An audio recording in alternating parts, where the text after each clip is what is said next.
वाकया एक बुजुर्ग की किताब है, तवज्जो से, क्योंकि ये मौका वही है हमारे इस जलसे के रूह रवां जो मुझे बताया गया हमारे ज़ियाउल भाई ज़ियाउल खान साहब पर बैठे हुए कि बहुत इंतज़ाम है उनका, बहुत अच्छे तरीके से बल्कि पूरा इंतज़ाम वो करते हैं, मुझे यही बताया गया। और कई सालों से ये जलसे का इनेकाद करते हैं और कई जलसे इस इलाके में होते हैं, कोई ये सदर कोई वो सदर, मगर ज़ियाउल खान का पूरा ताउन होता है। और ताउन क्यों ना हो, क्योंकि नसीब मिल्लत का जो फैजान उनके ऊपर है। सुभान अल्लाह, सुभान। अभी मैंने कल एक वीडियो देखी, आप सबकी तवज्जो देखी, अरे बोलो ना यार, मैं बहुत इल्मी बात नहीं कर रहा हूँ, बहुत अमूमी बात कर रहा हूँ। अब्दुल कय्यूम साहब जानते हैं कि ये तकरीर बहुत आलिमाना है। मैं उस सीढ़ी से उतर करके मैं दूसरी सीढ़ी पे आ गया। मैंने 2 ही दिन पहले इंस्टा पे और फेसबुक पे रील देखी और आपने भी देखी कि एक अंग्रेज हॉस्पिटल है, उसके 2 जुड़वा बच्चे पैदा हुए और दोनों हिंदुस्तानी कलर। अब वो चिल्ला रहा है कि मेरा बच्चा, वो अंग्रेज, उसकी बीवी अंग्रेज और दोनों की स्किन ब्लैक, चेहरा भी इंडियन, और उसकी बीवी कुछ महीना पहले 1 साल पहले वो आगरा आई थी। तो कहता कि ये मेरा बच्चा नहीं है, मेरा बच्चा हो ही नहीं सकता। उसकी पूरी वीडियो आप जाके देख सकते हैं इंस्टा पे। हुजूर के जमाने में भी एक वाकया, क्या बात है हज़रत, हाय हाय हाय हाय हाय, मेरे आका के जमाने में भी एक वाकया हुआ। वाह वाह वाह। मियां बीवी थे, दोनों गोरे थे, उनके घर में एक बच्चा पैदा हुआ बिल्कुल काला। कैसा पैदा हुआ? अरे बोल तो दो। काला काला, दोनों गोरे, ना उसका दादा काला, ना उसका परदादा काला, ना उसकी दादी काली, ना उसकी नानी काली, ना नाना काला, पूरा खानदान गोरा। तो उसने अपनी बीवी से कहा, मैं गोरा, तू गोरी, तेरी माँ गोरी, तेरा खानदान गोरा, मेरा खानदान गोरा, ये कलुआ आया कहां से? ये कलुआ आया कहां से? बीवी ने हयादार बावफा तो अपने शौहर से कहा कि सरकार मुझ पे शक न करें, मैंने कोई खयानत नहीं की, ये बच्चा हमारा ही है। आप ज़हन से ये बात निकाल दीजिए, बच्चा हमारा है। क्योंकि बीवी शरीफ थी, बीवी की बात सुनकर शौहर को तसल्ली हो गई, चलो हो सकता है कि हमारे पहले के खानदान में कोई काला गुजरा हो, आ गया बच्चा बड़ा हुआ, फिर कभी जब गोद में लेता फिर देखता ये काला, मैं गोरा, बीवी के पास आता कि हम दोनों गोरे, ये कलुआ आया कहां से? कुछ दिन के बाद 4-5 साल गुजर गए मुफ्ती साहब का, और आगे 4-5 साल गुजर गए।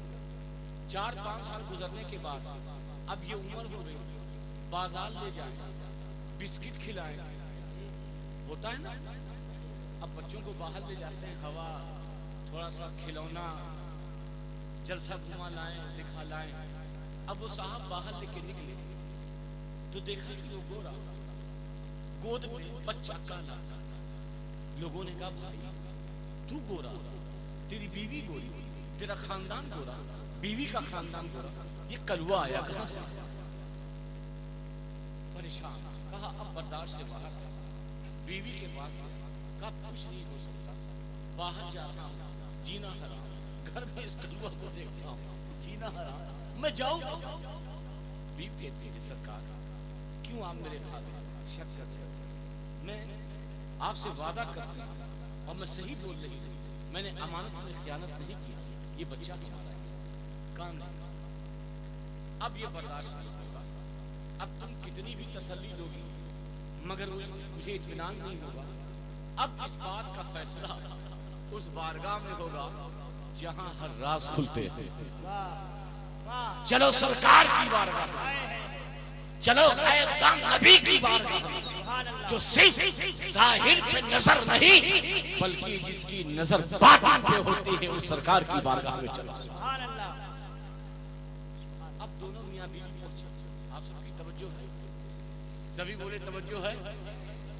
दोनों पहुंचे, पहुंचने के बाद अपना वाक़या का हुजूर, हम दोनों गोरे हैं, पूरा खानदान गोरा है, मगर ये देखिए काला कलूटा, ये हुजूर अब आप ही बताइए, आप पे सब आया है, आप पे सब जाहिर है, आप गैबदान नबी हैं, हमें आप पर भरोसा है, आप हमें बताएंगे, जो आप बताएंगे उसी पर यकीन। आप देखिए कि इस दौर में लिबर्टी नहीं है। आज के दौर में अगर कुछ अंग्रेज को पता लगाना है कि बच्चा वही का था या ताजमहल से कोई आया, तो उसे डीएनए कराना पड़ेगा। डीएनए के बाद भी पता चलेगा कि बाप वो है कि बाप कोई और। डीएनए के अलावा कोई दुनिया में ऐसा शख्स नहीं है कि जिसकी बात पर यकीन किया जा सके और जिसकी बात पर कहा जा सके कि हाँ जो उसने कहा है सच का।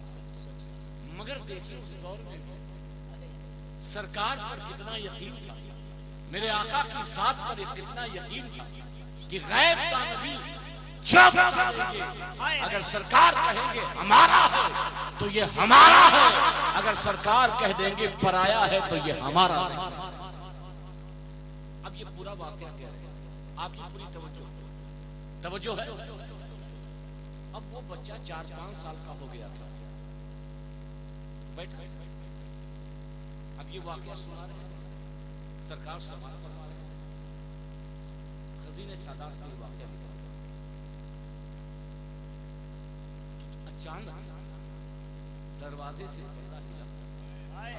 अब आपकी तवज्जो, अचानक दरवाजे से पर्दा हटा, इमाम हुसैन बाहर आए। इमाम हुसैन, बोलिए इमाम हुसैन, क्या बात है, क्या बात है। जैसे ही इमाम हुसैन बाहर, वो बच्चा फौरन खड़ा हो गया। क्या बात है, जिंदाबाद जिंदाबाद जिंदाबाद। वो बच्चा, वाह वाह वाह, बच्चा फौरन खड़ा हो गया। बोलिए वो बच्चा क्या हुआ, खड़ा हो गया। हुजूर फैसला सुनाइए, मेरे आका बताइए, बच्चा हमारा पराए का, कौन इसका बाप है? तो मेरे आका फरमाते हैं फैसला हो गया। क्या बात है, क्या बात है। फैसला फैसला हो गया। आज सरकार आपने कब कहा, हमारी कानून ने सुना नहीं, दोबारा इरशाद फरमा दे, फैसला कैसे हो गया? कहा फैसला हो गया। कहा कैसे हुआ? कहा तूने देखा नहीं जब मेरा नवासा, मेरा लाडला हुसैन हुजरे से बाहर निकला तो तेरा बेटा खड़ा हो गया। अरे मेरे बेटे की तासीर वही करता है जो हलाली होता है, हलाली। वाह वाह वाह वाह, नारे तकबीर, नारे रिसालत, नारे रिसालत, नबी का खानदान, अज़मते अहले बैत। अब बदरक की सरजमीन पर नसीमे मिल्लत के चाहने वालों, किसी से लड़ने, किसी से भिड़ने की जरूरत नहीं है। अब हमें डीएनए का पता चल गया है, जो नसीमे मिल्लत का है वो हलाली है, हलाली। और जो नसीमे मिल्लत का मुखालिफ है वो हलाली नहीं बल्कि हरामी है।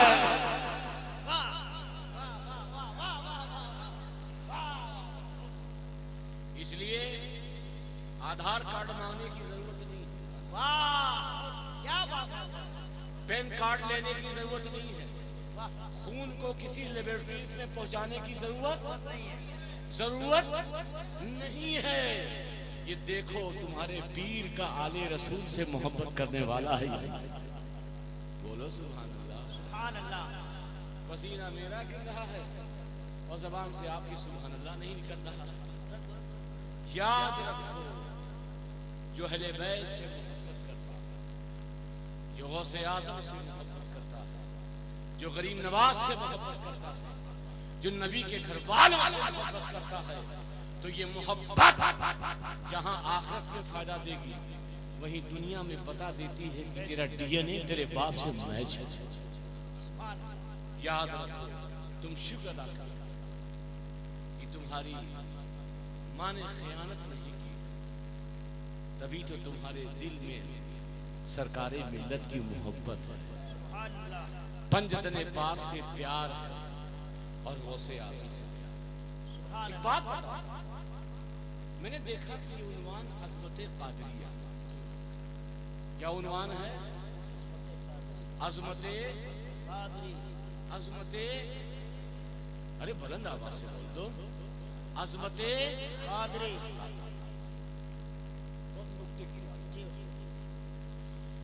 नसीमे मिल्लत से जो मुरीद थे वही मुरीद है, वही नसीम है। अरे जो मुरीद है वही नसीम है। क्या नसीमी कहते हैं? जो सरकारी मिल्लत से मुरीद है अपने आप को क्या कहते हैं? अरे नसीम का, नसीम क़ादिरी नसीम में शॉर्टकट, वही नसीमी क़ादिरी है ना। लेकिन आज अगर कोई चाहे मुरीद हो उनसे, तो वो आसान रास्ता नहीं। मुरीद के लिए पीर का सामने होना जरूरी, सामने ना हो मगर जिंदा होना ज़ाहिर जरूरी, या वो अपने जबान से इकरार करने की मेरी बैत में, यही बैत के रूहानी और तरीक़त की उसूल। अब अगर कोई चाहे गरीब नवाज का मुरीद होना, डायरेक्ट गरीब नवाज की बात करता, तो कोई गरीब नवाज का मुरीद नहीं हो सकता। चिश्ती बन सकता था किसी चिश्ती पीर के हाथ में हाथ देकर, मगर कोई चाहे कि गरीब नवाज का मुरीद बन जाए तो ये हो सकता है? बोलिए, अरे बोलिए, बोलिए।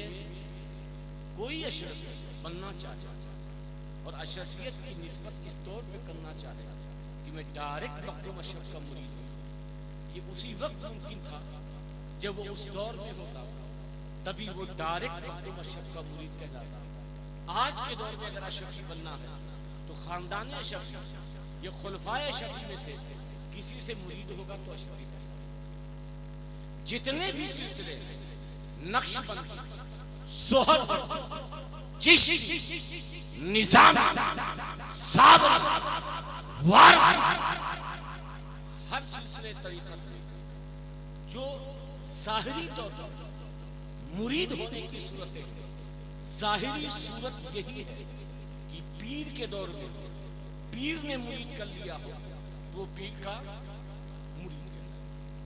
मगर नाज करो, जिस पीर के तुम मुरीद हो और जिस पीर की निस्बत सिलसिले क़ादिरिया से गौसे आज़म के हाथ जिसने हाथ दिया वो भी क़ादिरी, वो भी गौसे आज़म के मदरसे से गुजर गए और गौसे आज़म ने तवज्जो की निगाह डाल दी, वो भी और गौसे आज़म फरमाते हैं जिसने मेरा ज़माना नहीं पाया, जिसने मुझे नहीं देखा, मगर दिल में मेरी मोहब्बत है और उसने अपने हाथ को मेरे हाथ पर दे दिया। अगरचे ज़माने अलग, मसाफत अलग, दूरियां बहुत, मगर वो शख्स गौसे आज़म का मुरीद कहलाएगा, वो शख्स क़ादिरी। सुभान अल्लाह। नारे तकबीर, नारे रिसालत, नारे रिसालत। वो क़ादिरी कहलाएगा। वो क्या कहलाएगा?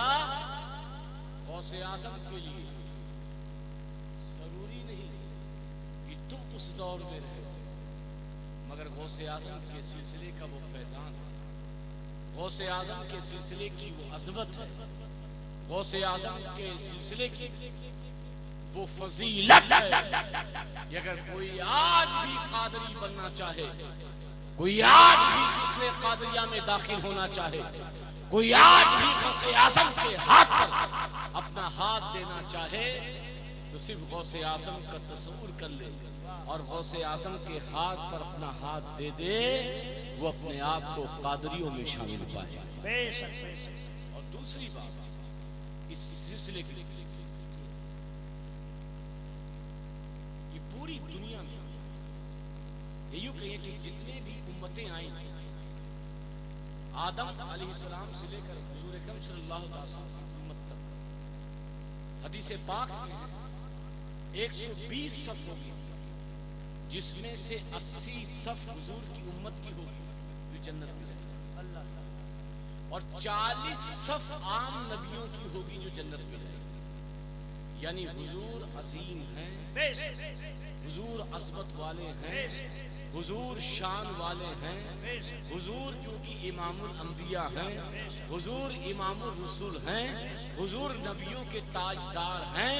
इसलिए अल्लाह ने और नबियों की उम्मतों को 40 सफ जन्नत में दाखिल फरमाया, मगर हुजूर की 80 सफ उम्मत जन्नत में जाएगी। सुभान अल्लाह। वली बहुत, सिलसिले बहुत, मुरीदीन बहुत, मगर अल्लाह सिलसिले चिश्ती के भी मुरीदीन, सिलसिले सोहरवर्दी के भी मुरीदीन, सिलसिले नक्शबंदी के भी मुरीदीन, मगर अल्लाह ने गौसे आज़म के मुरीदों की तादाद जिस कदर इस हुए जमीन पे रखी है, न चिश्ती, न सोहरवर्दी, न नक्शबंदी, न निजामी, कोई सिलसिले के मुरीदों की उतनी तादाद नहीं जो सिलसिले कादरिया के मुरीदों की तादाद। जिंदाबाद। ये हुजूर गौसे आज़म का फैज़ान, हुजूर गौसे आज़म का करम है, हुजूर गौसे आज़म की इनायत है। तो बगदाद कहाँ हैं तो वो, मगर नसीमे मिल्लत की शक्ल में वो आराम कर रहे हैं भदरक की सरजमीन। कहा मैं कादरी, मैं अब्दुल कादिर हूँ, मगर मेरा बेटा नसीमे मिल्लत भदरक में बैठा है। अगर तुम्हें कादरी फैज लेना है तो भदरक के आसाने पे चले जाओ, सरकारे मिल्लत का फैज तुम्हें मिल जाए। आप फकत ये मत समझे सरकारे मिल्लत का ही फैज मिल रहा है, बल्कि आप यकीन रखें कि हुजूर गौसे आज़म का फैज़ान मिल रहा है। अल्लाह तबारक व तआला की बारगाह में दुआ है कि अल्लाह तबारक व तआला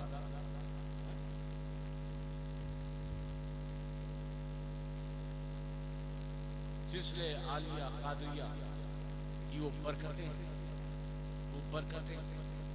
और हुजूर गौसे आज़म से निस्बत और मोहब्बत की अगर मिसाल देखते हैं तो तुम्हें कहीं और जाने की जरूरत नहीं है, बस थोड़ा सा टिकट कटाओ, बरेली चले जाओ। क्या बात है, क्या बात है।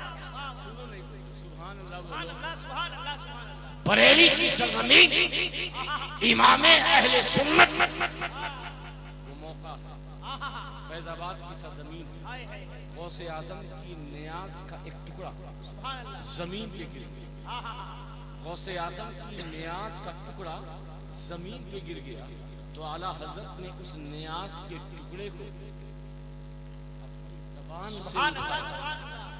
किससे उठाया? अपनी जबान से उठाया। तो जरा सोचो कि बरेली के ताजदार के नजदीक गौसे आज़म का मुकाम किस कदर बुलंद होगा। तभी तो कहा आला हजरत ने कि तुझसे दर से सग और सग से है मुझको निस्बत। और एक जहां फरमाते हैं तेरी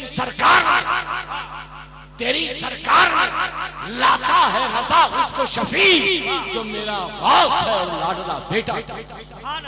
याद रखो आला हजरत ने सिर्फ गौसे आज़म से प्यार नहीं किया बल्कि गौसे आजम की निस्बतों से भी प्यार, बेशक बेशक गरीब नवाज से भी प्यार, महबूब इलाही से भी प्यार। तभी तो बरेली का ताजदार पुकार उठता है। क्या पुकारता है जो आप लोग शेर पढ़ते हैं? तेरी नस्ले पाक में है, बच्चा बच्चा नूर का। तेरी नस्ले पाक में है, बच्चा बच्चा नूर का। तू है आईने नूर, तेरा सब घराना। अल्हम्दुलिल्लाह। इमाम अहले सुन्नत सिलसिले कादरिया मरहरा में बैत लेकर और कादरी निस्बत से और उनकी अजमतों से, वाह क्या जूदो करम ऐ शहे वाला तेरा, वाह क्या जूदो करम ऐ शहे वाला तेरा।